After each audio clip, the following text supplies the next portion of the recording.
Duniaku runtuh saat suami tiba-tiba membawa ibunya tinggal bersama dan memperlakukanku layaknya perawat pribadi tanpa gaji, bahkan mulai menginjak-injak harga diriku sebagai istri berhijab. Di balik baktiku yang dipaksakan, sebuah rahasia besar terkuak, memicu rencana pembalasan yang elegan dari seorang istri yang selama ini diam tertindas. Apakah aku akan terus menjadi pelayan di rumahku sendiri, atau ini saatnya membuat suamiku berlutut membayar semua air mataku? Asal mana nih yang nonton? Coba tulis di komentar ya. Jangan lupa subscribe Cerita Dulu. Jarum jam dinding di ruang tengah sudah hampir menyentuh angka 11 malam ketika aku mendengar suara deru mobil suamiku, Rendra, memasuki halaman rumah kami yang sepi. Angin malam yang berembus dari luar terasa dingin menembus sela-sela jendela, membuatku bergegas merapikan letak jilbab segi 4 yang melilit leherku sebelum berjalan menuju pintu depan untuk menyambutnya. Hatiku dilingkupi rasa lega sekaligus rindu, karena beberapa hari ini Rendra sangat sibuk di kantornya dan sering pulang melintasi tengah malam dengan wajah yang teramat lelah. Aku sudah menyiapkan makan malam hangat di meja, berharap hidangan sederhana itu bisa sedikit melepaskan penatnya setelah seharian bergelut dengan pekerjaan kota besar yang seakan tidak pernah ada habisnya. Namun, begitu jemariku memutar kunci dan membuka daun pintu kayu rumah kami, senyum yang sudah kusiapkan di bibir mendadak luntur seketika saat melihat apa yang ada di hadapanku. Rendra tidak berdiri sendirian di bawah temaram lampu teras, melainkan sedang sibuk menurunkan sebuah kursi roda lipat dari bagasi belakang mobil dengan gerakan yang tampak tergesa-gesa. Di dalam mobil, tepatnya di kursi penumpang depan, siluet seorang wanita paruh baya terlihat duduk menyandar dengan posisi kepala yang agak miring dan kaku. Jantungku mulai berdegup kencang dipenuhi rasa bingung yang amat sangat, karena Rendra sama sekali tidak memberikan kabar atau berdiskusi denganku terlebih dahulu mengenai kedatangan tamu pada jam selarut ini. Ketika pintu mobil sebelah kiri dibuka oleh Rendra, barulah aku menyadari dengan sangat jelas bahwa wanita paruh baya yang mengenakan daster batik gelap berselimut tebal itu adalah Ibu Wardah, ibu mertuaku sendiri. Tubuhnya tampak lemah. Wajahnya pucat dengan sorot mata yang sayu namun langsung berubah menjadi sangat dingin dan sinis begitu pandangan kami berdua saling beradu. Tanpa mengucapkan salam atau menyapaku yang masih mematung di ambang pintu, Rendra langsung membopong tubuh ibunya dengan sangat hati-hati untuk dipindahkan ke atas kursi roda yang sudah disiapkannya. Aku mencoba mendekat, berniat untuk mencium tangan ibu mertuaku sebagai bentuk rasa hormat seorang menantu, namun beliau dengan cepat menarik tangannya menjauh dan memalingkan wajah ke arah lain, seolah menganggap keberadaanku di sana tidak pernah ada. Rendra hanya melirikku sekilas dengan tatapan mata yang tampak datar, dingin, dan dipenuhi oleh kelelahan yang luar biasa, sebelum mulai mendorong kursi roda ibunya masuk melewati pintu depan. Atmosfer di dalam rumah kami yang biasanya terasa hangat dan tenang, seketika berubah menjadi sangat mencekam dan kaku, meninggalkan menyisakan tanda tanya besar yang berputar-putar di dalam kepalaku tentang apa yang sebenarnya sedang terjadi. Rendra, ada apa ini? Kenapa ibu dibawa ke sini malam-malam tanpa memberitahu aku dulu? Tanyaku dengan suara yang sangat pelan dan selembut mungkin, berusaha menjaga volume suaraku agar tidak menyinggung perasaan ibu mertua yang kini sudah berada di ruang tamu. Rendra menghentikan langkahnya sebentar, menghela napas panjang yang terdengar sangat berat, lalu berbalik menatapku dengan sepasang mata yang menyiratkan ketegasan yang tidak ingin dibantah sama sekali. Dia menjelaskan dengan nada suara yang terkesan memerintah bahwa mulai malam ini, ibunya akan tinggal menetap bersama kami di rumah ini karena kondisi kesehatannya yang semakin memburuk akibat penyakit sakral yang dideritanya. Aku tertegun mendengar keputusan sepihak itu, merasakan ada sesuatu yang mengganjal di dalam dada karena sebagai seorang istri, aku merasa berhak untuk dilibatkan dalam keputusan besar yang akan mengubah seluruh tatanan kehidupan rumah tangga kami. Belum sempat aku mencerna semua perkataan suamiku, Rendra sudah melangkah menuju kamar tidur tamu yang terletak di bagian depan rumah dan mulai sibuk membersihkan tempat tidur di sana. Sambil menata bantal, Rendra kembali berbicara kepadaku tanpa menoleh, mengatakan bahwa mulai besok aku harus mengurus semua keperluan ibunya, mulai dari memasak makanan khusus, memandikan, hingga menyuapi obat tepat waktu. Kata-kata yang keluar dari mulut pria yang sangat kucintai itu terdengar begitu dingin, seolah-olah dia sedang memberikan rincian tugas kepada seorang pekerja baru, bukan sedang berbicara kepada seorang pendamping hidupnya. Aku meremas ujung baju kaos lengan panjang yang kukenakan, mencoba menahan air mata yang mulai menggenang di pelupuk mata, karena merasa harga diriku sebagai seorang istri perlahan-lahan mulai digeser menjadi sesuatu yang lain. Dari arah ruang tamu, terdengar suara batuk yang sengaja dibuat-buat dari Ibu Wardah, memecah ketegangan yang sedang terjadi di antara aku dan Rendra di dalam kamar tamu tersebut. Rendra bergegas keluar untuk menghampiri ibunya, sementara aku hanya bisa mengekor di belakangnya dengan perasaan yang semakin tidak menentu dan dada yang terasa kian sesak. Begitu sampai di hadapan kami, Ibu Wardah langsung mengeluhkan kondisi kamarnya yang dianggap terlalu dingin dan tidak nyaman, sembari melayangkan tatapan penuh selidik ke arah penampilanku dari ujung kepala hingga ujung kaki. Beliau kemudian berkomentar dengan nada ketus bahwa rumah kami sangat berdebu dan tidak terawat dengan baik, sebuah sindiran tajam yang langsung menusuk hatiku, karena selama ini aku selalu membersihkan setiap sudut rumah ini dengan sangat teliti setiap harinya. Rendra tidak membela diriku sama sekali atas tuduhan sepihak ibunya, melainkan justru berbalik menatapku dengan pandangan mata yang menyalahkan dan penuh tuntutan. Besok pagi-pagi sekali, kamu bersihkan ulang seluruh rumah ini sampai bersih. Jangan sampai ada debu sedikit pun yang bisa membuat batuk ibu semakin parah, ujar Rendra dengan suara baritonnya yang terdengar sangat mutlak. Aku hanya bisa menganggukkan kepala pasrah seraya menelan semua rasa pahit di tenggorokan, menyadari bahwa posisiku di rumah ini telah berubah dalam sekejap mata sejak kedatangan ibu mertuaku. Malam itu juga, dengan sisa-sisa tenaga yang kumiliki, aku harus membantu Rendra memindahkan tubuh Ibu Wardah ke atas ranjang tidur, menerima setiap kerutuan dan bentakan kecil dari beliau yang merasa gerakanku kurang cepat dan tidak becus. Setelah memastikan ibunya tertidur dengan nyaman di dalam kamarnya, Rendra berjalan keluar menuju ruang tengah dan langsung merebahkan tubuhnya di atas sofa tanpa berniat untuk masuk ke kamar tidur utama kami.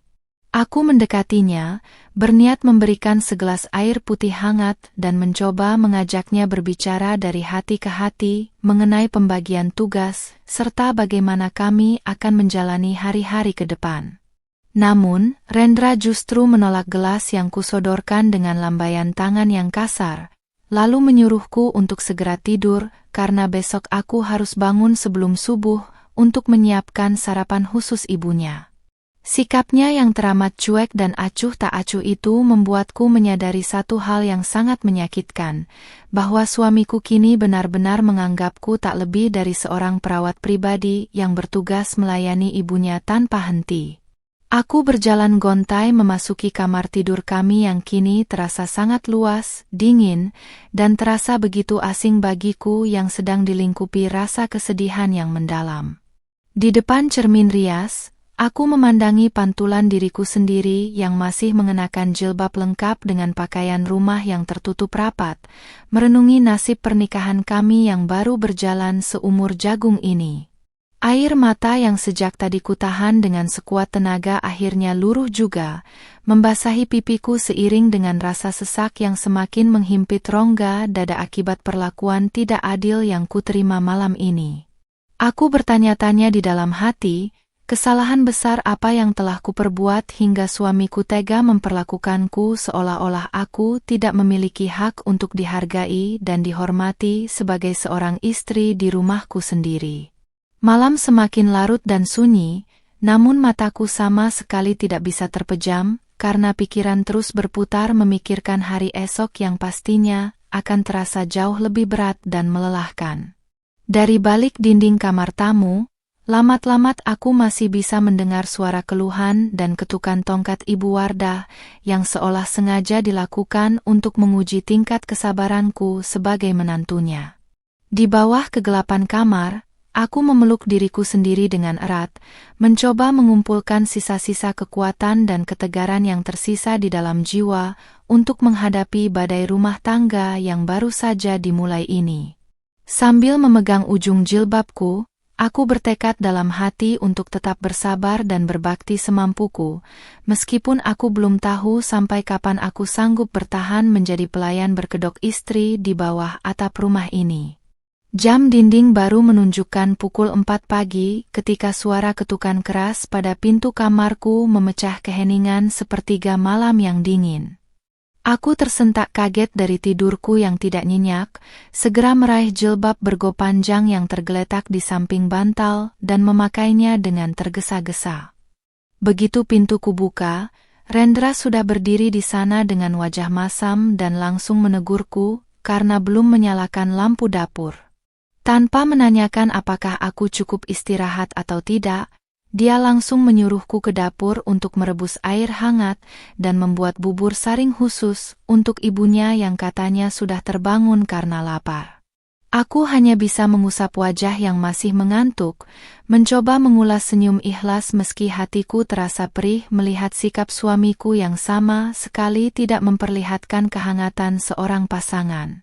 Suasana dapur yang sepi dan dingin menjadi saksi bagaimana jemariku mulai sibuk mencuci beras, memotong sayuran dengan halus, dan menyalakan kompor dengan gerakan yang diusahakan tanpa suara, agar tidak mengganggu tidur Rendra yang kembali ke sofa. Sembari menunggu bubur matang, aku menyempatkan diri untuk melaksanakan salat subuh di sudut kamar, mengadu dan menumpahkan segala rasa sesak yang mulai memenuhi rongga dadaku kepada sang pemilik kehidupan. Air mata menetes tanpa bisa dicegah di atas sajadah, membasahi kain jilbabku yang menjadi pelindung sekaligus saksi bisu atas kerapuhan seorang istri yang mencoba tegar. Aku berdoa agar diberikan kesabaran yang seluas samudra, karena aku tahu hari-hari ke depan tidak akan pernah mudah lagi setelah statusku perlahan bergeser dari pendamping menjadi pelayan. Begitu azan subuh selesai berkumandang, aku segera membawa nampan berisi semangkuk bubur hangat, segelas air putih, dan beberapa butir obat menuju kamar tidur Ibu Wardah di bagian depan rumah. Pintu kamar itu terbuka sedikit, dan ketika aku mengetuknya perlahan sambil mengucap salam, aku mendapati ibu mertuaku sudah duduk bersandar di ranjang dengan pandangan mata yang langsung menghujamku penuh kebencian.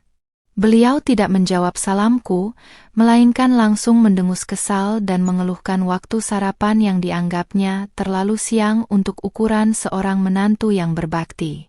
Aku melangkah mendekat dengan kepala tertunduk, meletakkan nampan di atas meja nakas dengan sangat hati-hati, berusaha mengabaikan debaran jantungku yang berpacu cepat karena rasa takut salah. Taruh saja di situ. Gerakanmu lambat sekali. Pantas saja Rendra selalu mengeluh kalau pulang ke rumah ini karena istrinya tidak bisa cekatan mengurus rumah, cetus Ibu Wardah dengan nada suara yang sengaja ditinggikan agar terdengar sampai ke ruang tengah. Kata-kata itu rasanya seperti hantaman godam yang menghancurkan hatiku, membuatku menoleh ke arah pintu seolah berharap Rendra akan datang dan meluruskan bahwa dia tidak pernah mengeluhkan hal itu kepadaku. Namun, sunyi yang menyahut, dan Rendra yang kudengar baru saja masuk ke kamar mandi sama sekali tidak bersuara untuk membelaku dari tuduhan keji yang dilontarkan ibunya. Aku menarik napas dalam-dalam di balik jilbabku, mencoba menahan diri agar tidak mengeluarkan kalimat bantahan yang bisa memperkeruh suasana pagi ini. Dengan sabar, aku mengambil mangkuk bubur dan berniat untuk menyuapi Ibu Wardah, karena tangannya terlihat agak bergetar saat mencoba memegang sendok sendiri. Namun, baru saja suapan pertama mendekati bibirnya, beliau tiba-tiba menepis tanganku dengan kasar, hingga mangkuk berisi bubur panas itu jatuh ke lantai dan isinya mengotori daster serta karpet kamar. Beliau berteriak histeris, menuduhku sengaja ingin mencelakakannya dengan menyuapkan bubur yang masih terlalu panas ke mulutnya yang sensitif.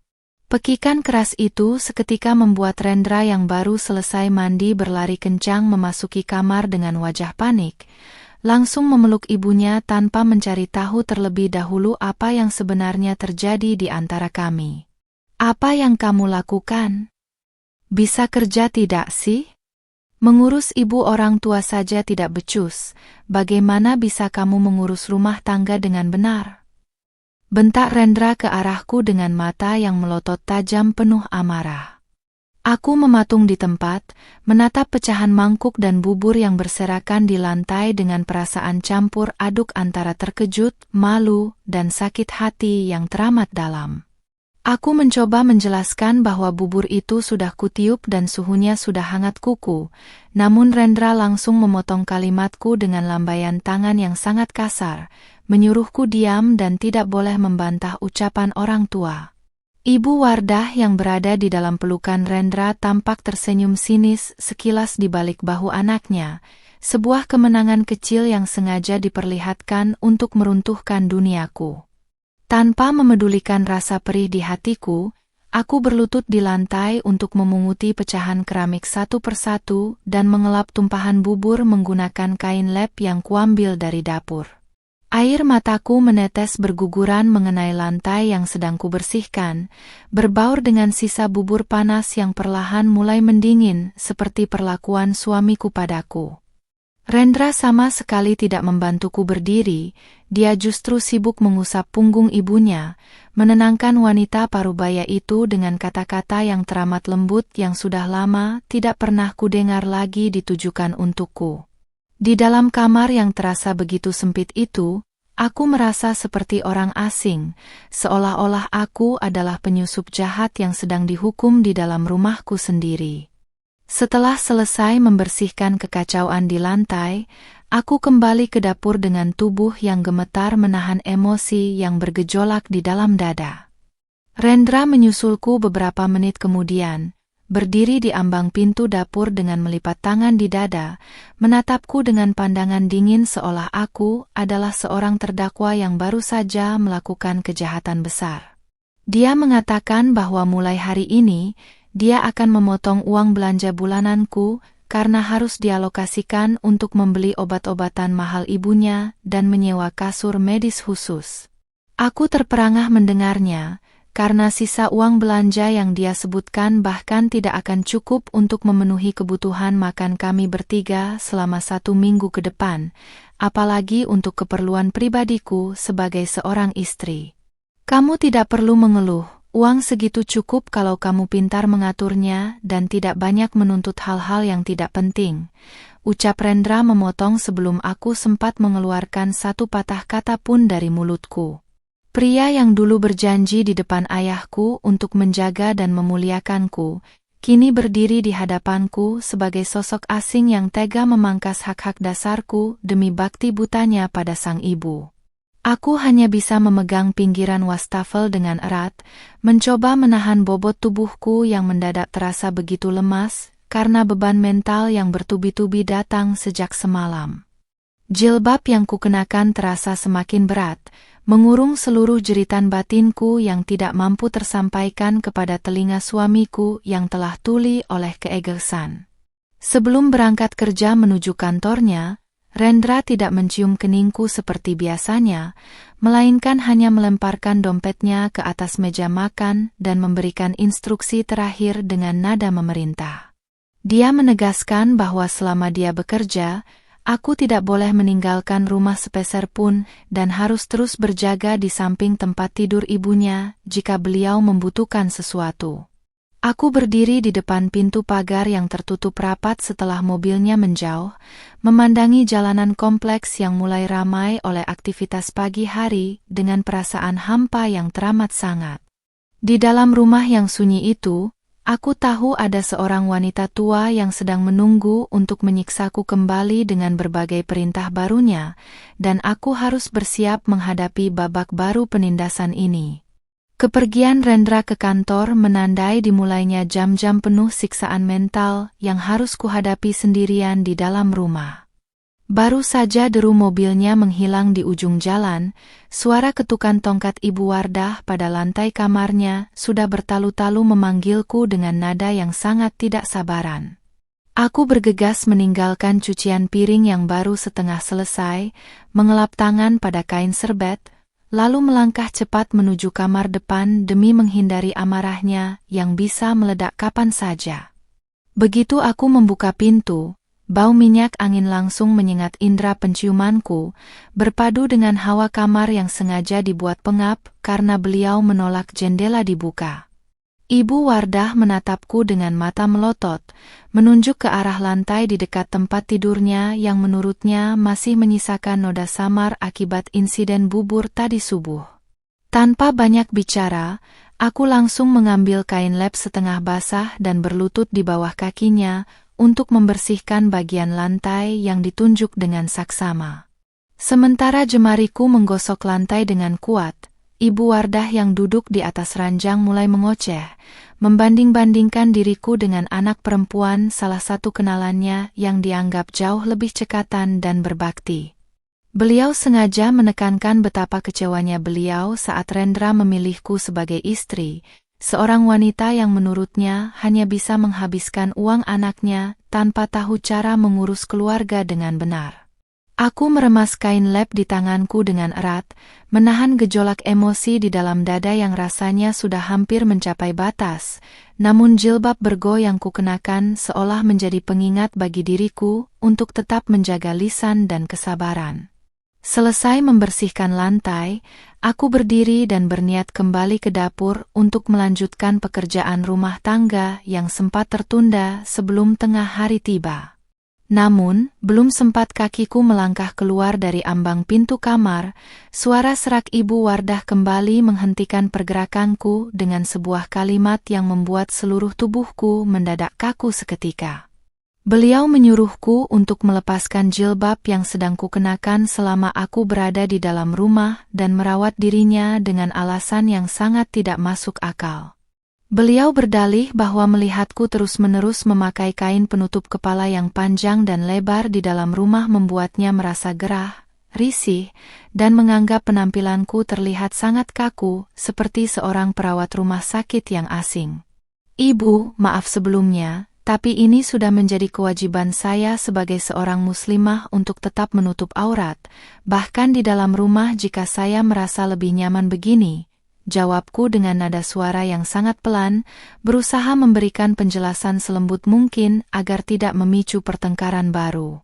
Mendengar jawabanku, wajah Ibu Wardah langsung berubah merah padam karena merasa didebat dan dipatahkan perintahnya oleh seorang menantu yang dianggapnya menumpang hidup. Beliau langsung berteriak, menuduhku sebagai istri yang keras kepala, sok suci, dan sengaja menggunakan alasan agama hanya untuk membangkang serta membuat mertuanya merasa tidak nyaman di rumah anaknya sendiri. Beliau bahkan mengancam akan langsung menelepon Rendra di kantor jika aku tidak menuruti keinginannya saat itu juga.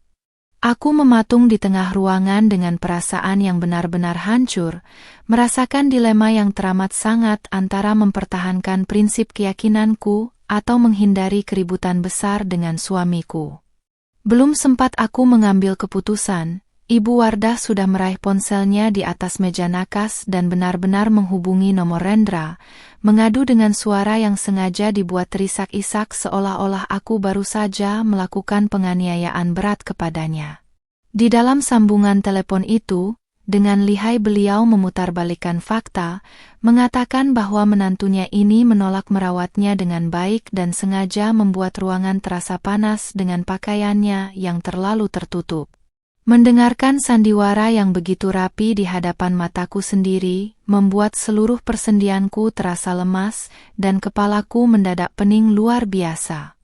Hanya berselang beberapa menit setelah telepon ditutup, ponsel pintarku yang berada di dalam saku daster tiba-tiba bergetar hebat, menampilkan nama Rendra di layarnya dengan panggilan yang bertubi-tubi.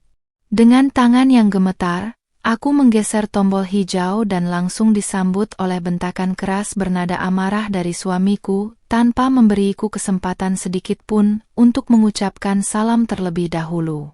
Rendra memarahiku habis-habisan, mengatakan bahwa aku adalah istri yang egois dan tidak tahu diri, karena tega membuat ibunya yang sedang sakit merasa stres, hanya karena urusan selembar kain di kepala. Dia memerintahkanku dengan nada mutlak untuk melepas jilbabku selama berada di dalam rumah demi kenyamanan ibunya, sebuah perintah yang rasanya seperti mencabik-cabik seluruh harga diriku sebagai seorang wanita berhijab. Kalau ibu bilang lepas, ya lepas saja.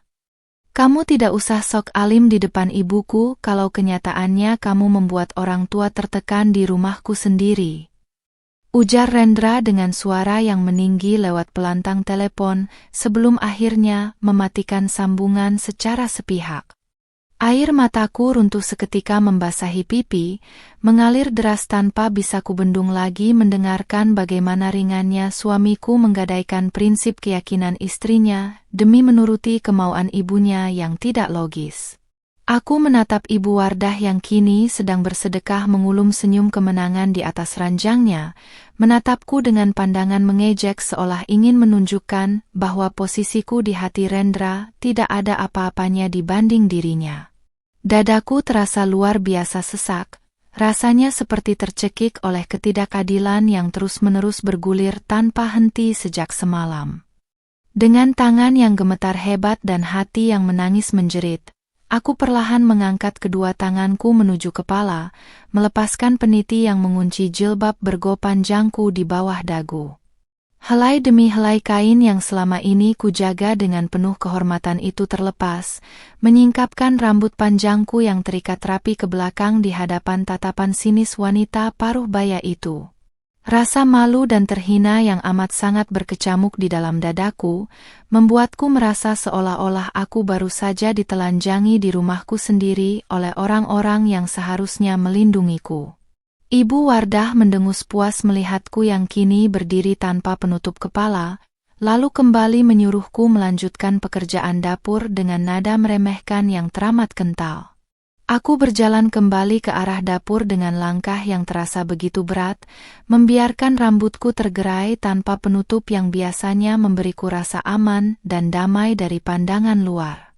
Di depan wastafel dapur, aku memandangi pantulan diriku yang tampak begitu rapuh melalui kaca jendela yang buram, meratapi nasib pernikahan yang kian hari kian menyerupai neraka dunia. Setiap tetesan air bersih yang kugunakan untuk mencuci sayuran terasa seperti menyindir air mataku yang terus mengalir membasahi daster rumah yang kukenakan dengan pasrah. Aku merasa benar-benar sendirian di dunia ini, kehilangan sandaran dari seorang suami yang seharusnya menjadi pelindung agama dan kehormatan istrinya di dalam bahtera rumah tangga. Ketika waktu sudah menunjukkan pukul 2 siang, aku duduk bersimpuh di lantai sudut dapur yang tersembunyi, memeluk lututku erat-erat sambil menyembunyikan wajah di sela-sela lengan baju lengan panjangku. Jilbab yang tadi kulepas kini berada di dalam genggamanku, kuremas dengan kuat seolah sedang menyalurkan seluruh rasa sakit hati dan dendam yang mulai tumbuh perlahan di dalam sudut kalbuku. Rasa patuh yang selama ini kujunjung tinggi demi mengejar ridha seorang suami, perlahan-lahan mulai terkikis oleh rasa kecewa yang teramat mendalam dan rasa ingin memberontak yang kian membesar. Di sepertiga hari yang gerah itu, di dalam sebuah rumah minimalis di sudut kota Indonesia, sebuah rencana pembalasan yang elegan mulai terlintas samar di dalam benakku untuk membuat mereka membayar setiap air mata ini. Waktu berputar merangkak mendekati pukul 7 malam, ketika Rendra kembali melangkah masuk ke dalam rumah dengan kemeja kantor yang sudah tampak kusut dan berantakan. Aku menyambutnya di dekat meja makan yang sudah kupenuhi dengan berbagai hidangan makan malam yang dimasak sesuai dengan instruksi ketatnya sejak tadi sore. Tanpa mengenakan penutup kepala yang biasa menghiasi rambutku, aku merasa ada bagian dari diriku yang hilang, membuatku terus menundukkan kepala karena rasa canggung dan terhina yang belum juga memudar. Rendra melirik ke arah rambutku yang tergerai sekilas, namun sama sekali tidak ada binar penyesalan atau rasa bersalah di dalam sepasang matanya yang dingin itu. Dia justru langsung berjalan melewati diriku begitu saja untuk menghampiri kamar ibunya, bermaksud membopong wanita parubaya itu agar bisa ikut makan bersama di ruang tengah. Suasana di meja makan berukuran persegi itu terasa begitu mencekam saat kami bertiga akhirnya duduk melingkar menghadapi hidangan yang mengepul hangat. Rendra duduk di sisi kanan ibunya, dengan telaten menyendokkan nasi lembek serta sayuran bening ke dalam piring keramik milik Ibu Wardah dengan gerakan yang sangat lembut. Sementara itu, aku duduk di hadapan mereka berdua, memandangi piringku sendiri yang masih kosong tanpa berani memulai mengambil lauk sebelum suamiku memberikan isyarat. Ibu Wardah melayangkan pandangan sinis ke arah piring-piring lauk di tengah meja, lalu mendengus keras sengaja memancing perhatian anaknya yang sedang sibuk menuangkan air putih ke dalam gelas. Beliau mulai berkomentar bahwa aroma masakan yang kubuat malam ini terlalu menyengat dan berpotensi membuat perutnya yang sensitif menjadi mual. Rendra, sepertinya istrimu ini sengaja memasak makanan yang tidak sesuai dengan pantangan penyakit ibu. Lihat saja sambal dan lauk pauk ini, keluh Ibu Wardah dengan nada suara yang dibuat seolah-olah dia adalah korban kelalaianku. Rendra langsung menghentikan aktivitasnya, menoleh ke arahku dengan sepasang alis yang bertaut erat dan tatapan mata yang memancarkan kilatan amarah yang siap meledak kapan saja. Aku mencoba membela diri dengan suara yang bergetar rendah, menjelaskan bahwa aku sudah memisahkan sayuran bening khusus tanpa minyak dan cabai di mangkuk kecil yang ada di dekat piring ibunya. Namun, penjelasan yang kukeluarkan dengan sangat sopan itu justru dianggap sebagai bentuk pembangkangan dan argumen yang tidak perlu oleh suamiku sendiri. Sudah salah, masih saja menjawab. Kalau ibu bilang masakanmu tidak enak dan tidak cocok, ya berarti kamu yang kurang becus memasaknya. Bentak Rendra dengan suara baritonnya yang menggelegar di ruang makan yang sempit itu. Aku terenyak di kursi kayu tempatku duduk, merasakan seolah ada duri tak kasat mata yang menghunjam tepat di bagian paling dalam dari ulu hatiku. Air mata mulai menggenang di pelupuk mata, membuat pandanganku terhadap lauk pauk di atas meja menjadi kabur berbayang karena rasa sedih yang kian membubung tinggi. Ibu Wardah yang melihat air mataku mulai menetes justru menyunggingkan senyum tipis penuh kemenangan di sudut bibirnya yang keriput, seolah menikmati setiap detak penderitaan yang sedang kuhadapi. Rendra kemudian mengambil tindakan yang benar-benar di luar batas perkiraanku sebagai seorang istri yang sudah berusaha mengabdi dengan sisa-sisa tenaga yang ada.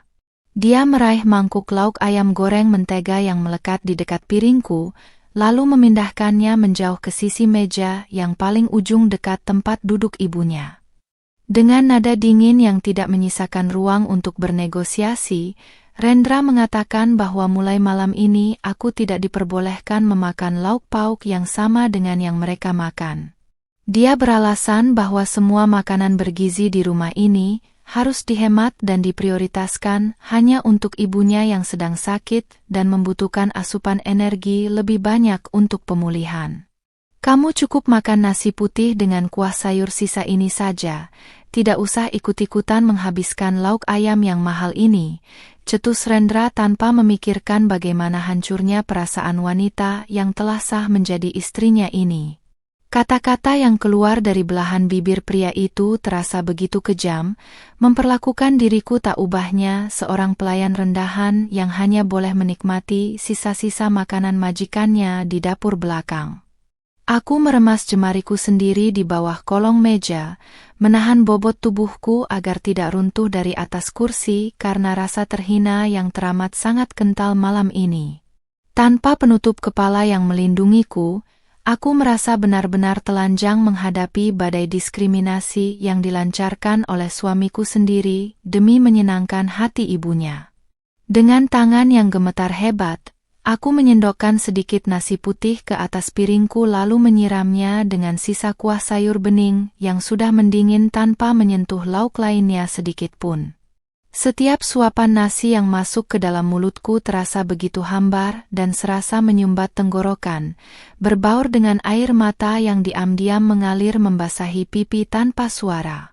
Sementara aku menelan kepahitan itu dalam diam, Rendra dan ibunya terus melanjutkan makan malam mereka dengan diselingi obrolan hangat, seolah keberadaanku di sana hanyalah sebuah pajangan mati yang tidak memiliki perasaan.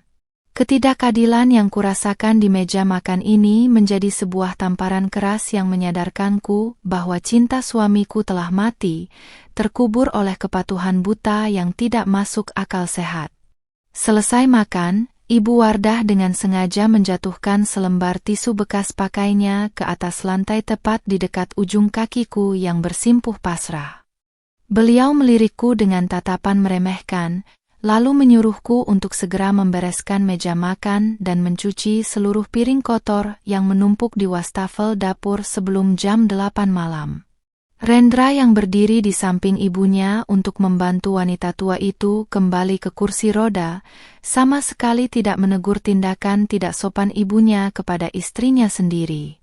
Dia justru ikut menambahkan perintah agar aku segera membuatkan teh herbal hangat dan mengantarkannya ke kamar ibunya begitu semua pekerjaan dapur selesai aku kerjakan sendirian. Aku berdiri di depan wastafel dapur yang dipenuhi oleh perabotan kotor, membiarkan air keran mengalir membasahi jemariku yang terasa dingin dan mulai kasar karena terus-menerus bekerja tanpa henti. Di balik riuhnya suara air, aku menangis sejadi-jadinya, menumpahkan segala rasa sakit hati yang teramat mendalam yang harus kupendam sejak beberapa hari terakhir di rumah ini. Rambut panjangku yang tergerai berantakan seringkali menutupi wajahku yang sembab, menambah kesan betapa menyedihkannya kondisi seorang istri yang hak-haknya telah dirampas secara paksa.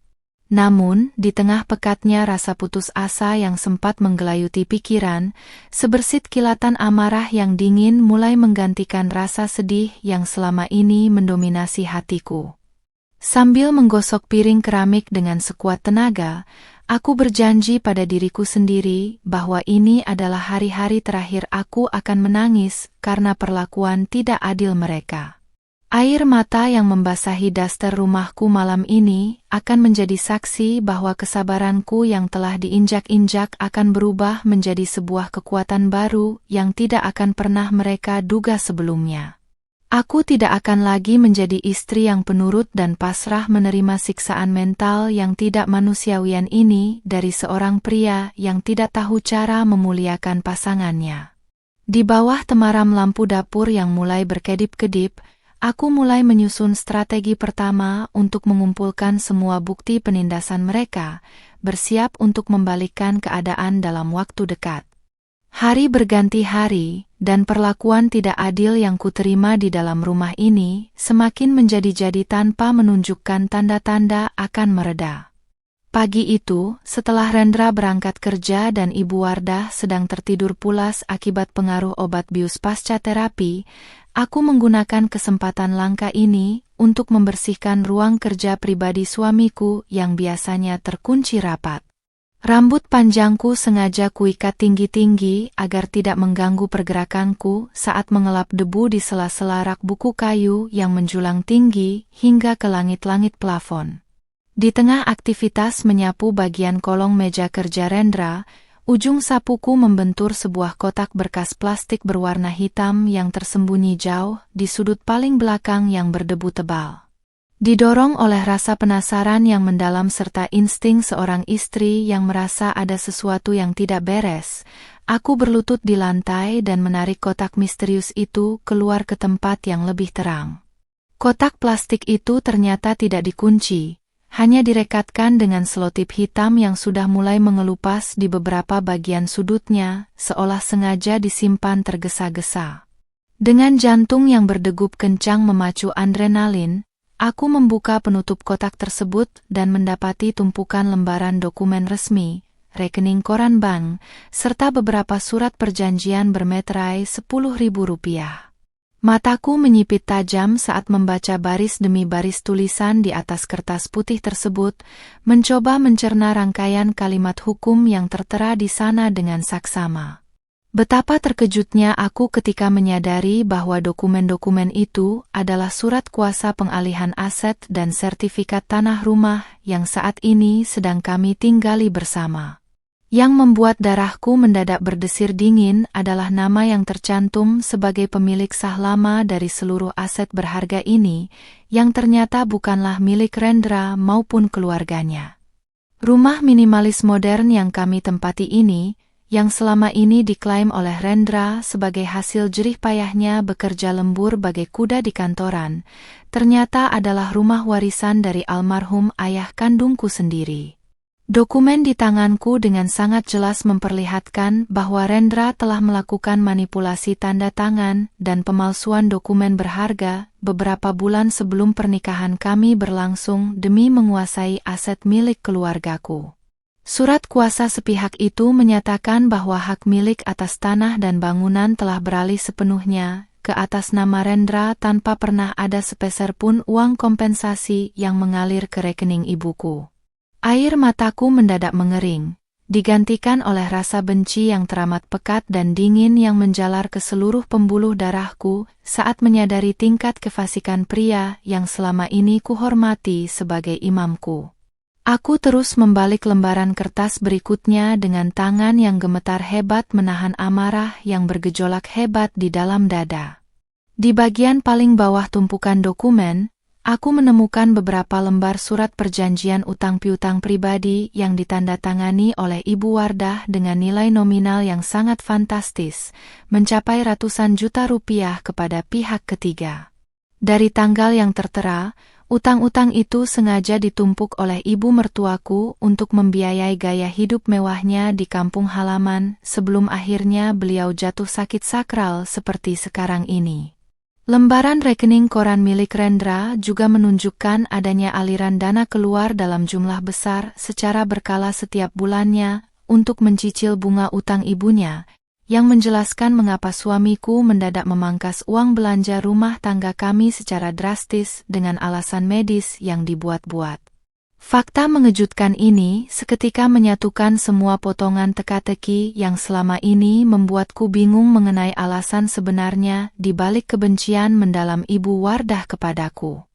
Beliau bukanlah membenciku karena penampilanku yang berhijab atau cara memasakku yang dianggap tidak sesuai dengan standarnya yang tinggi. Wanita paruhbaya itu membenciku karena setiap kali beliau melihat wajahku, beliau selalu diingatkan pada kejahatan besar yang telah dia dan anak kesayangannya lakukan terhadap keluarga besarku demi melunasi utang piutang mereka. Mereka sengaja memperlakukanku tak lebih dari seorang perawat pribadi tanpa gaji dan menginjak-injak harga diriku agar aku merasa kerdil, lemah, dan tidak pernah memiliki keberanian untuk menyelidiki asal-usul harta kekayaan yang mereka nikmati dengan angkuh. Jadi, selama ini aku menumpang di rumah warisan ayahku sendiri dan membiarkan diriku diinjak-injak oleh sepasang pencuri yang tidak tahu malu ini. Bisikku lirih pada kesunyian ruang kerja yang terasa mendadak mencekam. Aku mencengkeram pinggiran meja kerja dengan sekuat tenaga, merasakan gelombang kemarahan yang begitu besar hingga membuat seluruh tubuhku bergetar hebat dari ujung kepala hingga ujung kaki.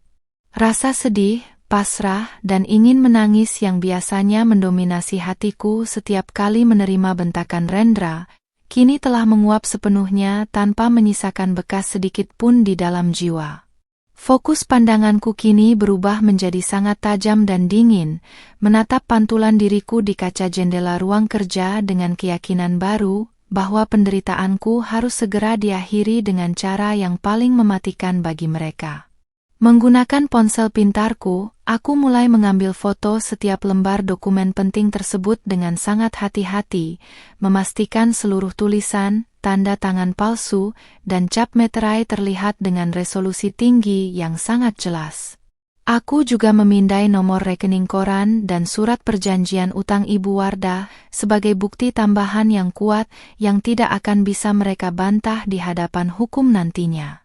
Selesai mendokumentasikan semuanya, aku menyusun kembali lembaran-lembaran kertas itu sesuai dengan urutan aslinya, lalu memasukkannya kembali ke dalam kotak plastik hitam dan menyembunyikannya ke tempat semula di kolong meja berdebu.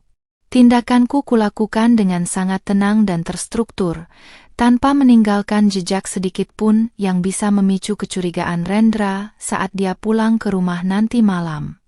Ketika aku melangkah keluar dari ruang kerja suamiku, atmosfer di dalam rumah ini tidak lagi terasa menakutkan bagiku yang selama beberapa hari ini selalu dilingkupi rasa ketakutan dan kecemasan yang berlebihan. Dari kamar depan, terdengar suara erangan pelan dari Ibu Wardah yang baru saja terbangun dari tidurnya dan mulai mengetukkan tongkat kayunya ke lantai dengan nada menuntut seperti biasanya. Aku menarik napas dalam-dalam, merapikan letak pakaian daster lengan panjangku yang longgar, lalu berjalan menghampiri kamarnya dengan ekspresi wajah yang sengaja kubuat sedatar dan sepasrah mungkin seperti hari-hari sebelumnya. Sandiwara ini harus tetap berjalan dengan sempurna demi memastikan mereka tidak menyadari bahwa mangsa yang selama ini mereka kurung di dalam rumah ini telah menemukan senjatanya. Amira, cepat ambilkan air minum hangat, tenggorokanku kering sekali. Kamu ini kerjanya apa saja dari tadi, mengurus orang sakit saja selalu membuatku menunggu lama. Teriak Ibu Wardah dengan nada ketus begitu aku melangkah masuk melewati ambang pintu kamarnya. Aku mengangguk patuh tanpa mengeluarkan satu patah kata bantahan pun dari mulutku, lalu berjalan menuju dapur untuk mengambilkan apa yang dimintanya dengan gerakan yang tenang. Di balik punggung wanita paruh baya yang sedang duduk bersandar dengan wajah cemberut itu, aku menyunggingkan senyum tipis yang sangat dingin, sebuah senyuman yang belum pernah kulihat sebelumnya di cermin riasku sendiri. Aku membiarkan beliau menikmati sisa-sisa hari kekuasaannya yang semu ini, karena aku tahu betul bahwa roda takdir sedang berputar cepat untuk menggilas kesombongannya. Malam harinya, saat Rendra pulang dan kembali melemparkan pandangan meremehkan serta memberikan perintah-perintah barunya di meja makan, aku menerimanya dengan keikhlasan yang berpura-pura dengan sangat rapi. Aku memakan nasi putih dengan kuah sayur sisa tanpa mengeluh sedikit pun, membiarkan suamiku dan ibunya menikmati lauk pauk mewah di hadapanku dengan tawa yang terdengar sangat memekakkan telinga. Di dalam benakku, aku tidak lagi merasakan perih atau sakit hati yang membuat air mataku menetes seperti malam-malam sebelumnya yang kelam. Di bawah meja makan, jemariku meremas kain dasterku dengan erat, mengulang kembali sumpah setia pada diriku sendiri, untuk membuat Rendra dan ibunya berlutut memohon ampunan di kaki seorang istri yang selama ini mereka anggap remeh sebagai pelayan. Sejak menemukan dokumen-dokumen itu, mentalitasku berubah sepenuhnya dari seorang korban yang pasrah, menjadi seorang pengatur strategi yang dingin. Pagi ini, seperti biasa, aku harus menghadapi perintah dari Rendra sebelum dia berangkat ke kantor, namun kali ini aku mendengarkannya dengan kepala tegak dan senyuman patuh yang terukir sempurna di bibir. Rendra meletakkan daftar belanjaan mingguan yang anggarannya sudah dipotong setengah dengan kasar di atas meja makan, menyuruhku memutar otak agar uang sekecil itu cukup untuk kebutuhan gizi ibunya yang menuntut. Aku mengangguk pelan tanpa membantah sepatah kata pun, membiarkan suamiku mengira bahwa bentakan-bentakannya selama ini telah berhasil menjinakkan harga diriku secara total sebagai seorang istri. Begitu mobilnya menjauh dari pagar rumah, aku langsung mengambil ponselku dan mengirimkan seluruh salinan foto dokumen pemalsuan aset milik almarhum ayahku kepada seorang pengacara keluarga yang sangat terpercaya. Di dalam kamar depan, Ibu Wardah sudah mulai mengentakkan tongkat kayunya ke lantai, menciptakan suara ketukan berirama yang biasanya sukses membuat dadaku berdebar karena ketakutan. Aku mengikat rambut panjangku yang tergerai berantakan dengan jepitan sederhana, lalu melangkah masuk ke kamarnya membawa nampan berisi bubur saring hambar yang sengaja kubuat sedikit lebih encer dari biasanya. Wanita parubaya itu langsung merampas mangkuk dari tanganku dengan kasar, lalu mulai melayangkan makian khasnya, menuduhku sengaja ingin membuatnya kelaparan karena porsi makanan yang dianggapnya terlalu sedikit. Aku hanya berdiri diam di samping ranjangnya dengan tatapan mata yang kosong dan berserah, membiarkan beliau menumpahkan seluruh sisa energi tubuhnya untuk memaki diriku yang kini tidak lagi merasakan sakit hati sedikit pun atas ucapannya. Kalau bukan karena kebaikan Rendra yang mau menampungmu di sini, kamu sudah jadi gelandangan di luar sana, Amira. Harusnya kamu tahu diri dan melayani ibu dengan segenap jiwamu. Teriak Ibu Wardah sembari menyendok buburnya dengan tangan yang bergetar menahan amarah yang meledak-ledak. Sindiran tentang menampung hidup itu rasanya sangat menggelikan di telingaku, mengingat kenyataan bahwa dialah penyusup sebenarnya yang sedang menikmati fasilitas di atas tanah warisan milik keluargaku sendiri. Aku menundukkan kepala sedalam mungkin, bukan karena merasa malu atau terhina, melainkan untuk menyembunyikan kilatan senyum kepuasan yang mendadak muncul di sudut bibirku saat membayangkan bagaimana ekspresi wajahnya saat rumah ini disita kembali nanti. Di balik sikap diamku yang tampak tertindas, aku diam-diam menyalakan fitur perekam suara di dalam saku dasterku, merekam setiap kalimat makian dan pengakuan terselubung yang keluar dari mulut ketusnya. Menjelang siang hari, sebuah pesan singkat masuk ke dalam ponsel pintarku dari sang pengacara keluarga yang menyatakan bahwa seluruh bukti yang kukirimkan sudah lebih dari cukup untuk menyeret Rendra ke jalur hukum atas pasal pemalsuan dokumen berat. Beliau menyarankanku untuk tetap bersikap tenang dan terus mengumpulkan bukti tambahan mengenai tindakan diskriminasi dan penindasan fisik maupun mental yang kuterima selama berada di dalam rumah ini. Kabar baik itu membuat tenagaku kembali pulih sepenuhnya, memberikan suntikan semangat baru yang luar biasa di tengah kelelahan fisikku yang harus membersihkan seluruh rumah berlantai 2 ini sendirian tanpa bantuan siapapun. Aku berjalan menuju ruang cuci di bagian belakang dengan langkah yang terasa jauh lebih ringan, memandangi tumpukan pakaian kotor milik Rendra dan ibunya yang harus kusikat menggunakan tangan, karena mesin cuci sengaja dimatikan oleh suamiku demi menghemat listrik.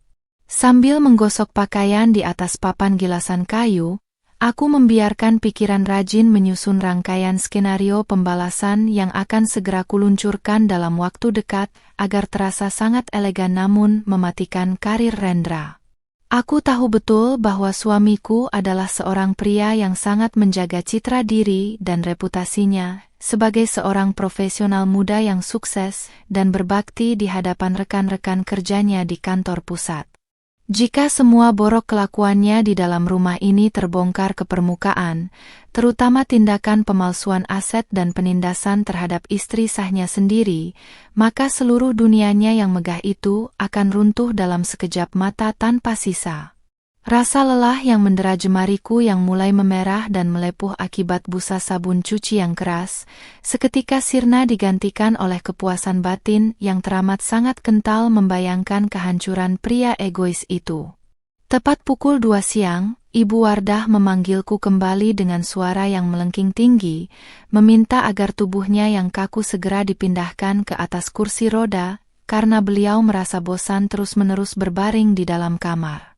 Aku melangkah masuk ke kamarnya, memosisikan diriku di samping ranjang medisnya dengan posisi kuda-kuda yang mantap untuk membopong tubuh wanita parubaya yang terasa cukup berat itu. Di bawah perintahnya yang cerewet dan penuh makian karena gerakanku dianggap kurang halus, aku sengaja menahan napas dan menggunakan seluruh tenaga ototku untuk mengangkatnya dengan sangat hati-hati agar tidak ada memar yang tertinggal di kulitnya.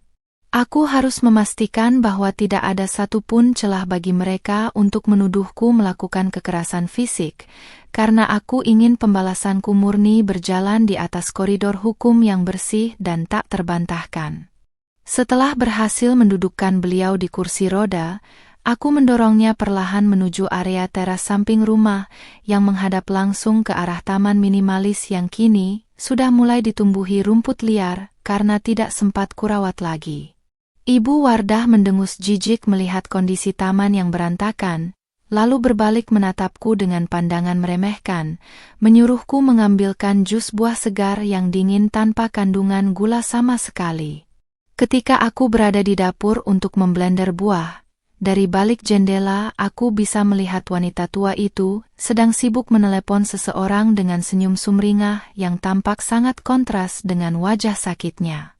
Menggunakan intuisi yang tajam, aku berjalan mendekati pintu samping dengan langkah tanpa suara, mencoba menguping pembicaraan rahasia apalagi yang sedang direncanakan oleh ibu mertuaku di belakangku. Iya Jeng, tenang saja. Semua sertifikat tanah dan rumah ini sudah aman di tangan Rendra sejak beberapa bulan lalu. Si Amira itu sama sekali tidak tahu apa-apa karena dia bodoh dan penurut, ucap Ibu Wardah lewat telepon dengan tawa kecil yang terdengar sangat menjijikkan di telingaku. Beliau melanjutkan kalimatnya, mengatakan kepada lawan bicaranya bahwa setelah penyakitnya agak mendingan, beliau berencana menjual rumah ini secara diam-diam untuk melunasi seluruh sisa utang piutangnya di kampung halaman dan membiarkan aku pergi tanpa membawa sepeser pun uang sepeser pun. Mendengarkan pengakuan yang begitu vulgar dan kejam dari mulutnya sendiri membuat jemariku yang memegang gelas jus bergetar hebat, bukan karena rasa takut, melainkan karena rasa geram yang sudah mencapai puncaknya di dalam ubun-ubun kepala. Aku menarik napas sedalam mungkin di balik daster rumahku, menenangkan debaran jantungku yang berpacu cepat sebelum melangkah keluar ke teras untuk mengantarkan gelas jus buah pesatannya dengan ekspresi wajah yang tetap tenang tanpa riak emosi sedikitpun. Ibu Wardah langsung menyambar gelas itu dari tanganku tanpa mengucapkan terima kasih, lalu menyesap jusnya sedikit sebelum mengeluhkan rasanya yang dianggap terlalu hambar dan tidak segar seperti buatannya sendiri di kampung. Aku hanya berdiri mematung di samping kursi rodanya dengan kepala tertunduk patuh, membiarkan beliau terus mengoceh sesuka hatinya sementara ponsel di saku dasterku telah berhasil merekam seluruh isi percakapan teleponnya yang berharga tadi. Bukti suara ini akan menjadi paku mati yang akan mengunci nasibnya di dalam sel tahanan bersama dengan anak laki-laki kesayangannya yang sangat dia banggakan itu. Sore hari menjelang waktu maghrib, aku kembali ke kamarku sendiri yang dingin untuk melaksanakan ibadah sholat dengan menjatuhkan diri bersujud di atas sajadah usang yang tergelar di sudut lantai kayu yang sepi. Di dalam kesendirian kamar yang temaram itu, aku memeluk jilbab syari milikku yang sengaja kusembunyikan di balik lemari pakaian agar tidak ditemukan dan dihancurkan oleh Rendra yang sangat membenci simbol ketaatanku. Air mata yang menetes malam ini bukan lagi air mata keputusasaan atau kelemahan seorang wanita yang tertindas, melainkan air mata ketetapan hati yang meminta keadilan ditegakkan seadil-adilnya kepada Sang Pemilik Semesta. Aku berjanji di hadapan malam yang kian pekat bahwa waktu bagi mereka untuk menganggapku sebagai perawat pribadi yang bodoh akan segera berakhir, digantikan oleh kenyataan pahit yang akan membuat mereka berlutut memohon ampunan dari seorang istri yang selama ini mereka remehkan. Rencana pembalasan yang telah kususun dengan matang kini mulai memasuki tahap eksekusi yang sesungguhnya di minggu kedua kedatangan ibu mertuaku. Pagi itu, Rendra pulang ke rumah lebih awal dari biasanya karena ada beberapa berkas kantor yang tertinggal di dalam ruang kerja pribadinya yang berada di lantai atas.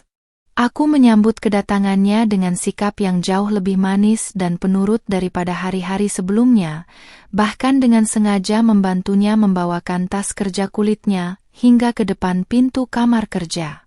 Rambut panjangku yang tergerai sengaja kusisir rapi, menciptakan impresi di depan matanya bahwa aku telah sepenuhnya menerima takdirku sebagai pelayan domestik yang tidak akan pernah memberontak lagi. Rendra tersenyum puas melihat perubahan sikapku yang dianggapnya sebagai tanda kemenangan mutlak atas harga diri dan prinsip keyakinan yang selama ini kupertahankan di rumah ini. Begitu Rendra masuk ke dalam ruang kerjanya, aku bergegas menuju dapur untuk membuatkan secangkir kopi hitam manis kesukaannya sebagai pelengkap jebakan psikologis yang sedang kusiapkan untuknya. Sambil mengaduk kopi yang mengepul hangat, mata tajamku terus mengawasi tangga atas, memastikan bahwa suamiku tidak akan turun sebelum aku menyelesaikan persiapan kecilku di bawah. Di dalam cangkir kopi itu, aku sengaja menaruh sedikit bubuk gula aren premium yang baunya sangat khas, sebuah pemicu ingatan tentang bagaimana aku selalu memanjakannya di awal-awal masa pernikahan kami yang manis dulu. Aku ingin membuat Rendra merasa sangat nyaman, berada di puncak rasa percaya diri yang tinggi, tepat sebelum aku menarik karpet dari bawah pijakan kakinya untuk meruntuhkan seluruh hidupnya dalam sekejap mata.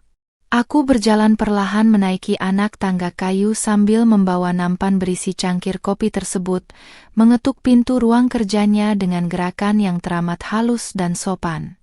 Ketika pintu dibuka, aku melihat Rendra sedang sibuk menggeledah laci mejanya, tampak sedikit frustrasi karena tidak menemukan berkas penting yang dicarinya sejak tadi pagi di kantor. Aku meletakkan cangkir kopi di atas meja dengan sangat hati-hati, lalu dengan nada suara yang diatur sedemikian rupa agar terdengar polos, aku menawarkan bantuan untuk mencari berkas tersebut di dalam kotak plastik hitam yang ada di kolong meja. Mendengar tawaranku, gerakan tangan Rendra mendadak terhenti seketika, dan sorot matanya langsung berubah menjadi sangat waspada bercampur panik yang berusaha disembunyikannya dengan sangat rapi di balik dahaman kerasnya. "Tidak perlu. Kamu tidak usah ikut campur urusan berkas-berkas kantorku. Tugasmu itu hanya mengurus ibu di bawah. Jangan lancang menyentuh barang-barang di ruangan ini," bentak Rendra dengan nada suara yang meninggi demi menutupi rasa takutnya jika rahasia besarnya terbongkar. Reaksi paniknya yang teramat berlebihan itu justru membuatku harus menahan tawa di dalam hati, karena aku tahu betul bahwa seluruh isi kotak misterius itu sudah berpindah ke dalam folder rahasia di ponsel pintarku sejak beberapa hari lalu. Aku langsung memasang wajah ketakutan yang berpura-pura, menundukkan kepala dalam-dalam seraya meminta maaf dengan suara yang bergetar seolah-olah aku baru saja melakukan kesalahan fatal yang tidak termaafkan. Rendra menghela napas panjang melihat ketakutanku, lalu menyuruhku keluar dari ruangan tersebut dengan lambaian tangan yang sangat kasar dan penuh pengusiran. Sambil berjalan turun menuju lantai bawah, aku diam-diam mengirimkan sebuah pesan singkat kepada pengacara keluargaku, mengabarkan bahwa Rendra mulai merasa cemas dengan keberadaan dokumen-dokumen palsunya di dalam rumah ini. Sang pengacara membalas pesanku dengan cepat, menginstruksikan agar aku segera memancing Rendra dan ibunya untuk membuat surat pernyataan tertulis baru mengenai status kepemilikan rumah ini di hadapan saksi. Surat pernyataan baru itu nantinya akan berfungsi sebagai bukti tambahan di pengadilan yang menunjukkan bahwa mereka secara sadar dan sengaja berniat menggelapkan harta warisan milik mendiang ayahku tanpa hak hukum yang sah. Otakku langsung berputar cepat, mencari celah yang paling alami dan tidak mencurigakan untuk membuat sepasang pencuri itu menandatangani selembar kertas yang akan menjadi surat kematian bagi kebebasan mereka sendiri.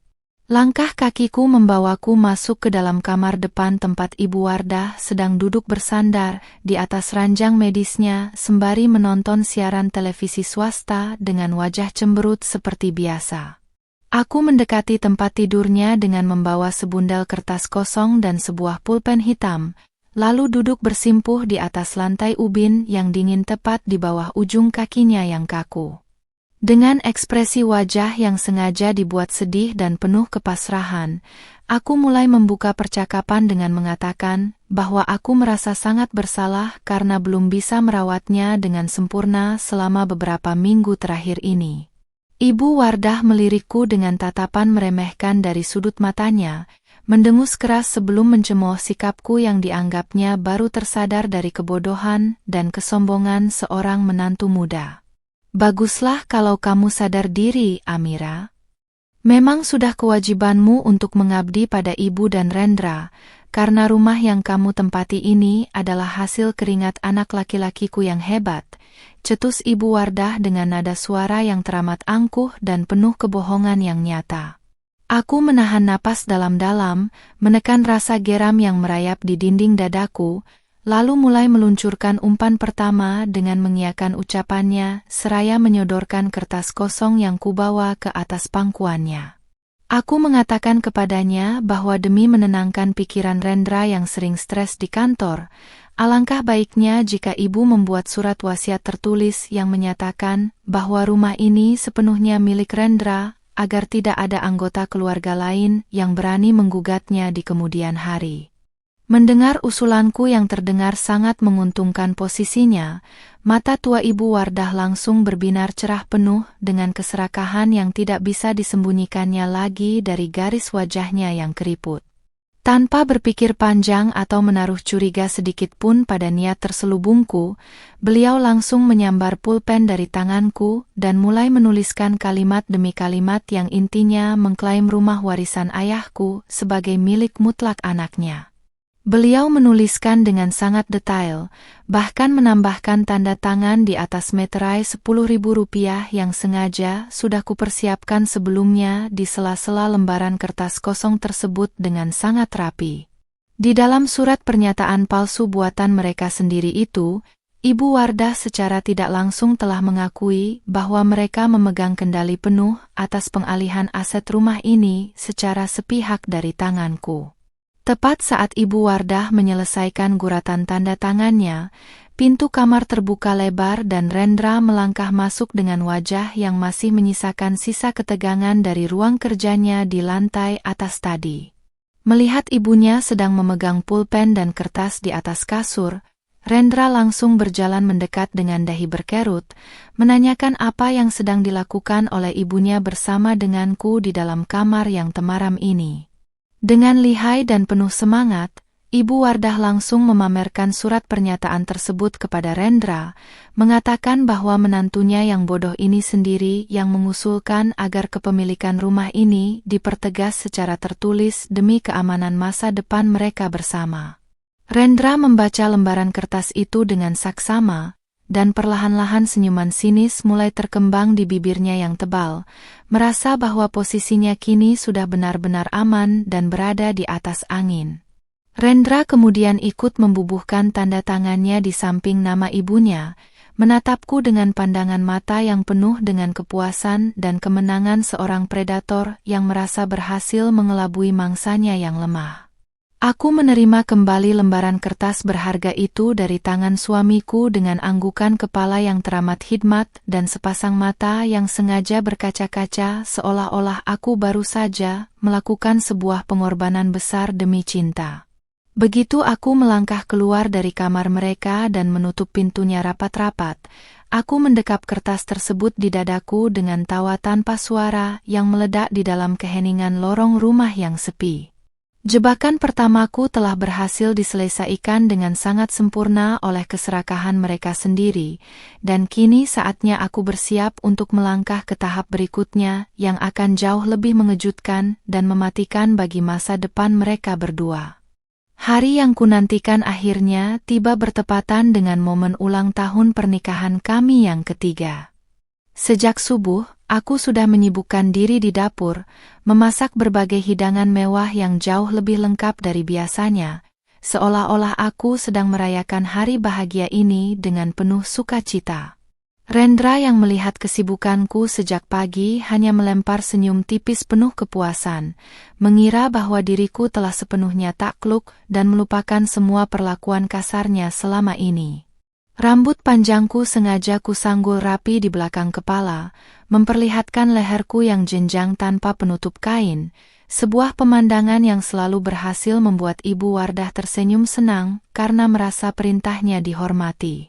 Namun, di balik sikap manisku yang melayani mereka tanpa cela, aku tahu bahwa ini adalah hari terakhir bagi mereka untuk bisa tertawa di dalam rumah warisan milik almarhum ayahku ini. Tepat pukul 12 siang, sebuah mobil MPV hitam mewah berhenti di depan pagar rumah kami, memecah keheningan kompleks perumahan yang sepi. Rendra yang sedang bersantai di sofa ruang tengah mengernyitkan dahi penuh kebingungan, sementara Ibu Wardah yang duduk di kursi rodanya langsung menyuruhku memeriksa siapa tamu yang datang tanpa diundang di siang bolong begini. Aku berjalan menuju pintu depan dengan langkah yang sangat tenang, membuka daun pintu kayu dan menyambut kedatangan 3 orang pria berjas rapi yang membawa tas kerja kulit berlogo firma hukum terkenal. Salah satu dari mereka adalah Pak Broto, pengacara senior kepercayaan keluarga besarku yang selama beberapa minggu ini membantuku menyusun seluruh berkas gugatan dari balik layar. Melihat kedatangan mereka, Rendra langsung berdiri dari sofanya dengan wajah yang mendadak berubah menjadi sangat waspada dan tegang. "Selamat siang, Saudara Rendra.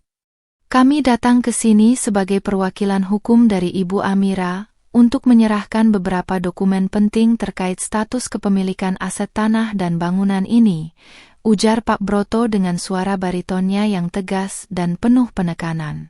Rendra tertegun di tempatnya berdiri, sepasang matanya langsung melotot tajam menatapku yang kini berdiri di samping sang pengacara dengan ekspresi wajah yang datar tanpa emosi. Ibu Wardah yang mendengar percakapan di pintu depan langsung berteriak histeris dari kursi rodanya, memaki-maki diriku dan menuduhku telah berani membawa orang asing untuk membuat keonaran di rumah anaknya. Namun, Pak Broto tidak memedulikan teriakan wanita parubaya itu dan langsung melangkah masuk ke ruang tamu, meletakkan sebundal berkas tebal bermeterai di atas meja kaca. Dengan tangan yang mulai gemetar menahan panik, Rendra meraih berkas tersebut dan mulai membaca lembaran pertama yang berisi surat gugatan pembatalan hak milik atas nama dirinya. Wajah suamiku yang biasanya tampak angkuh dan penuh perintah, perlahan-lahan berubah menjadi pucat pasi bagai kehilangan seluruh pasokan darah segar ke kepalanya. Di dalam berkas itu, terlampir dengan sangat jelas hasil audit forensik digital yang membuktikan bahwa tanda tangan almarhum ayahku pada surat pengalihan aset beberapa tahun lalu adalah hasil pemalsuan total. Tidak hanya itu, lembaran surat pernyataan baru yang ditandatangani oleh Rendra dan ibunya minggu lalu di atas meterai kini berbalik menjadi senjata makan tuan yang mengunci pengakuan kejahatan mereka sendiri. "Apa-apaan ini, Amira? Kamu berani menggugat suamimu sendiri? Kamu sudah tidak punya otak ya, berani bertindak kurang ajar seperti ini di belakangku?" Bentak Rendra dengan suara yang bergetar hebat antara amarah yang memuncak dan rasa takut yang mulai menjalar ke lubuk hatinya.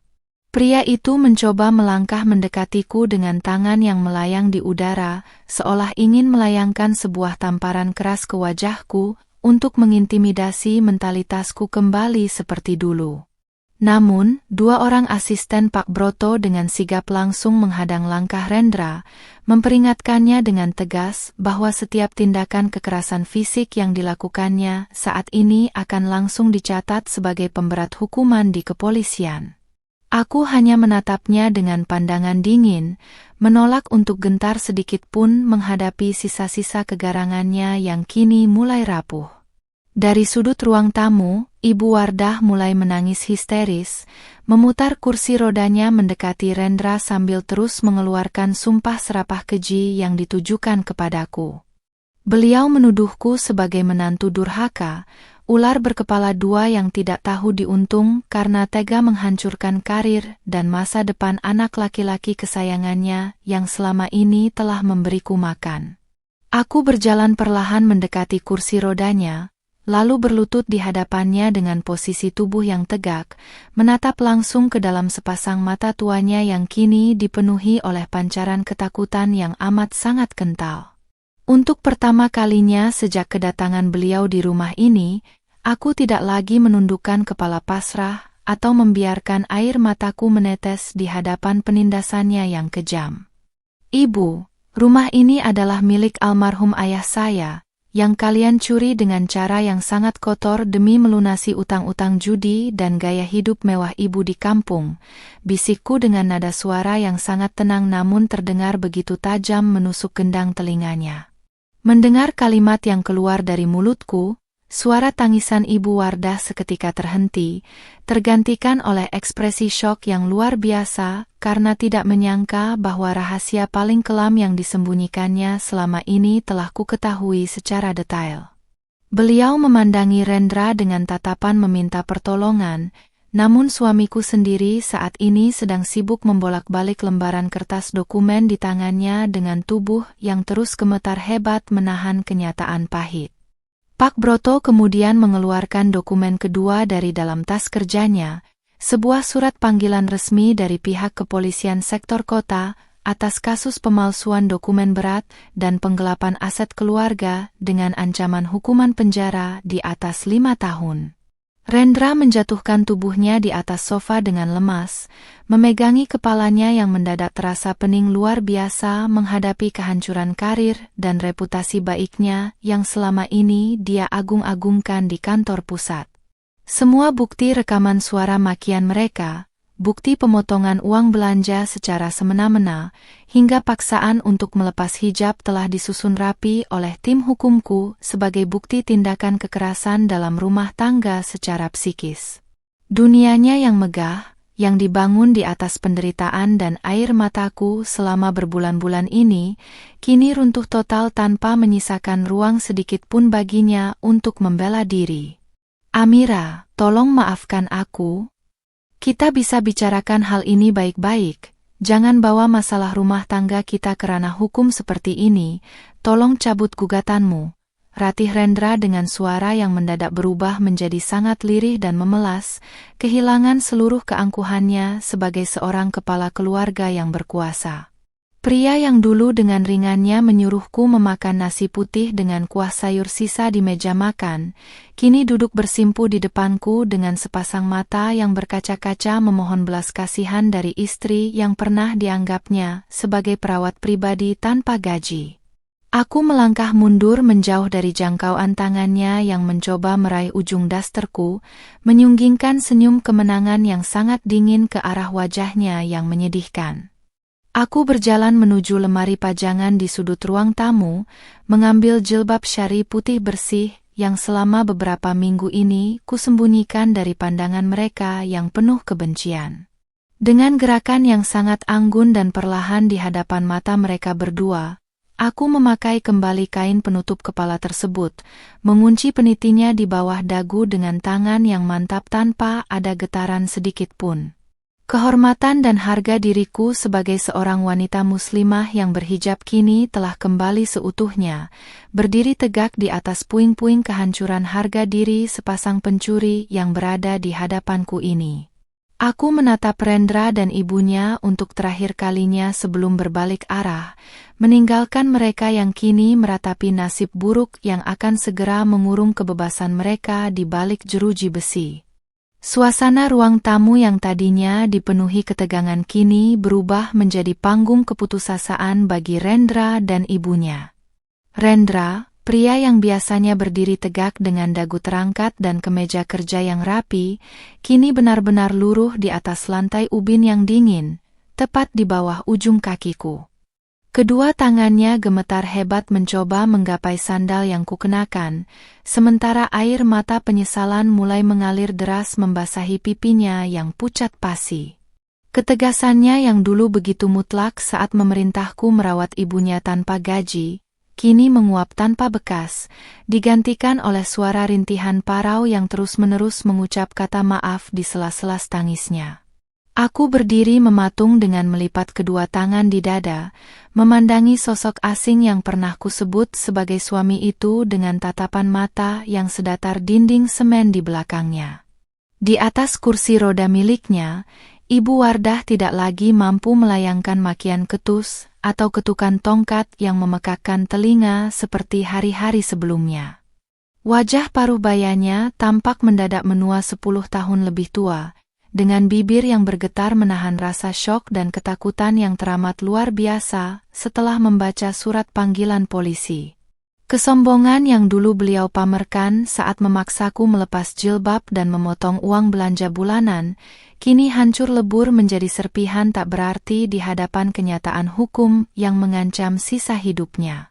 Beliau hanya bisa memandangi anak laki-laki kebanggaannya yang sedang bersujud memohon belas kasihan dariku dengan pandangan mata yang kosong, seolah menyadari bahwa seluruh sandiwara kejam mereka telah berakhir di titik ini.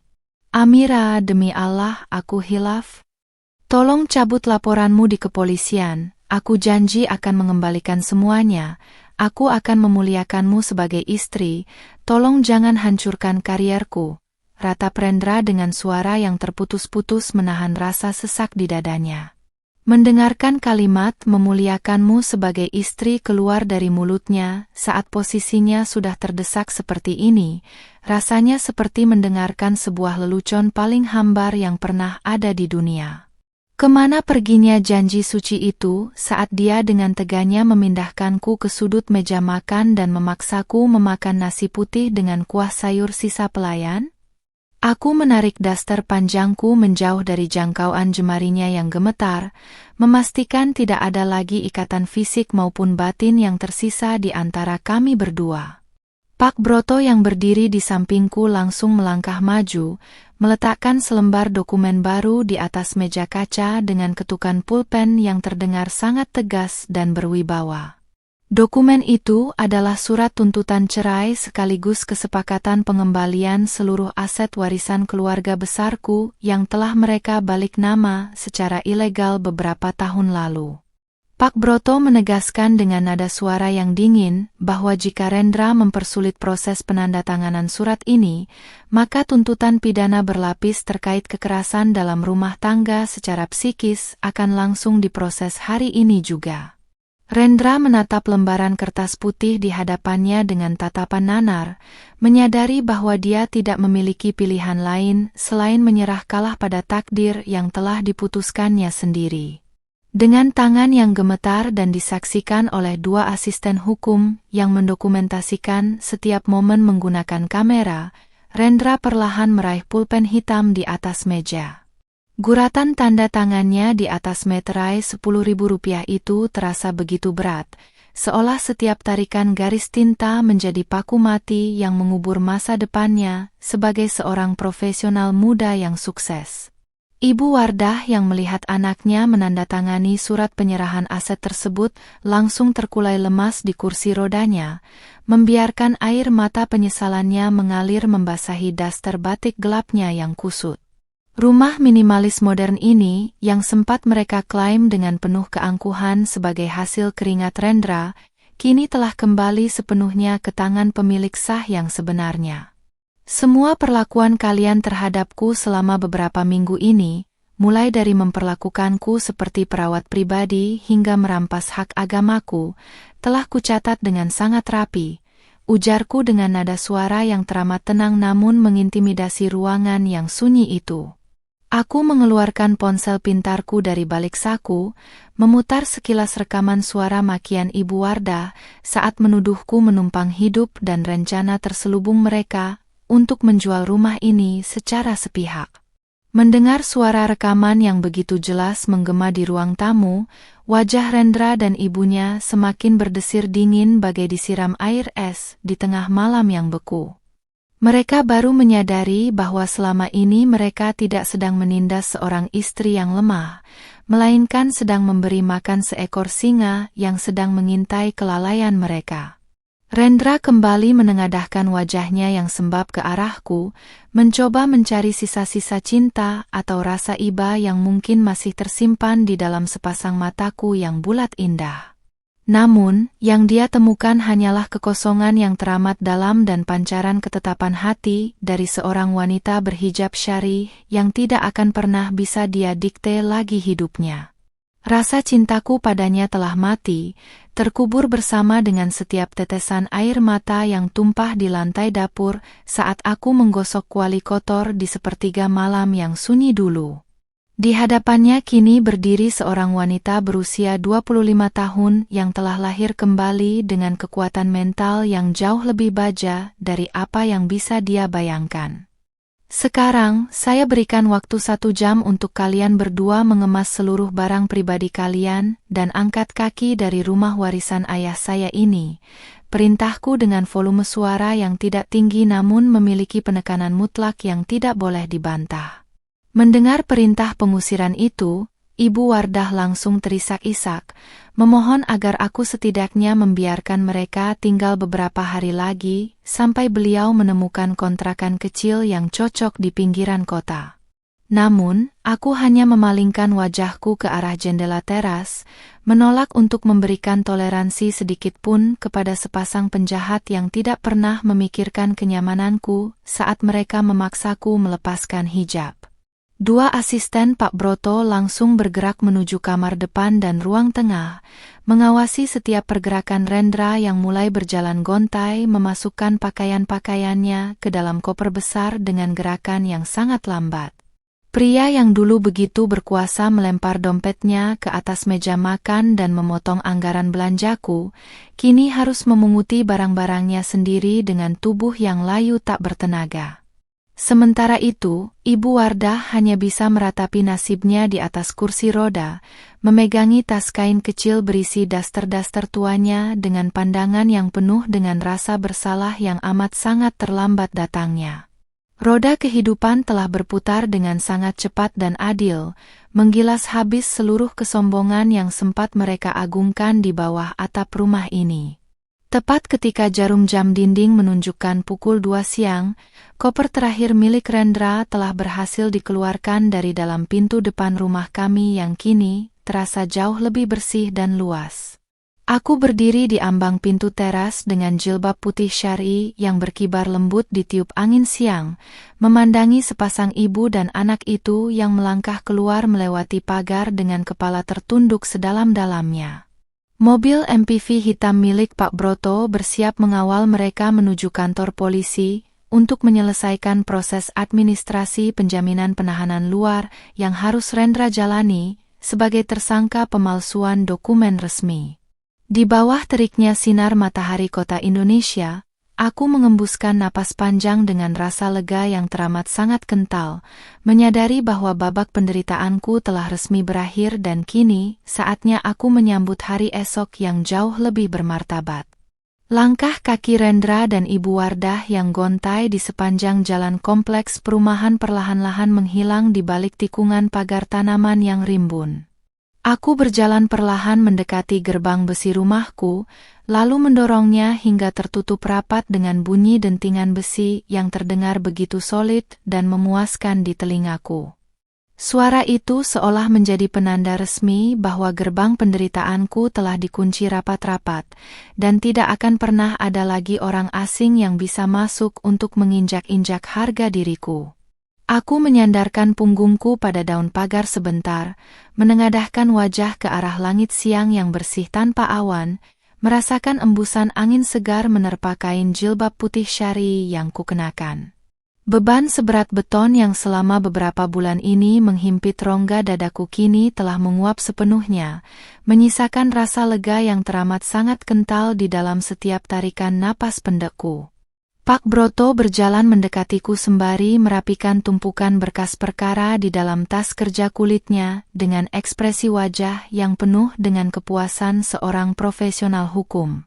Beliau menjabat tanganku erat-erat, mengucapkan selamat atas keberanian dan ketegaran mental yang berhasil kupertahankan di tengah badai penindasan yang tidak manusiawi itu. Beliau juga memastikan bahwa tim hukum kami akan terus mengawal kasus pemalsuan sertifikat tanah ini di kepolisian hingga berkasnya dinyatakan lengkap dan siap disidangkan di meja hijau. Aku mengangguk penuh rasa terima kasih, menyadari bahwa tanpa bantuan hukum yang bersih dan terstruktur, aku mungkin masih terjebak menjadi pelayan tak berbayar di rumah warisan mendiang ayahku sendiri. Setelah berpamitan dengan sopan, mobil mewah milik sang pengacara perlahan bergerak meninggalkan halaman, menyisakan diriku sendirian di dalam kesunyian rumah yang kini terasa begitu damai. Aku melangkah kembali masuk ke dalam rumah melewati pintu depan yang sengaja kubiarkan terbuka lebar, agar sirkulasi udara segar bisa mengusir sisa-sisa bau minyak angin dan pengap kamar Ibu Wardah. Ruang tamu yang biasanya terasa mencekam dan dipenuhi aroma ketegangan, kini tampak begitu luas, bersih, dan memancarkan aura ketenangan yang sudah sangat lama kurindukan. Langkah kakiku membawaku menuju area dapur, tempat di mana aku biasanya menghabiskan waktu di sepertiga malam, untuk menangis sembari menggosok perabotan kotor di bawah tekanan makian mereka. Di atas meja makan yang dulu menjadi saksi bisu diskriminasi makanan yang kejam, kini tidak ada lagi mangkuk lauk yang digeser menjauh secara semena-mena dariku. Aku menyentuh permukaan meja kayu itu dengan jemariku, tersenyum tipis menyadari betapa keserakahan telah membutakan mata hati Rendra hingga menghancurkan seluruh hidupnya sendiri. Aku berjalan menuju kamar tidur utama yang terletak di bagian belakang, membuka lemari pakaian besar, dan mulai memilah sisa-sisa barang milik Rendra yang mungkin tertinggal di sela-sela gantungan baju. Di sudut laci paling bawah, aku menemukan sebuah foto pernikahan kami di dalam bingkai perak berukuran kecil, menampilkan senyuman manisku yang bersanding dengan wajah angkuh Rendra 3 tahun lalu. Aku menatap gambar itu tanpa ada rasa rindu, benci, ataupun sedih yang tersisa di dalam lubuk hatiku. Yang ada hanyalah perasaan hampa yang teramat sangat dalam. Tanpa ragu sedikit pun, aku melepaskan lembaran foto itu dari bingkainya, lalu merobeknya menjadi serpihan-serpihan kecil sebelum membuangnya ke dalam tempat sampah di pojok ruangan. Tindakan itu menjadi simbol bahwa masa laluku bersama pria manipulatif itu telah selesai dikubur, dan aku tidak akan pernah menoleh ke belakang lagi.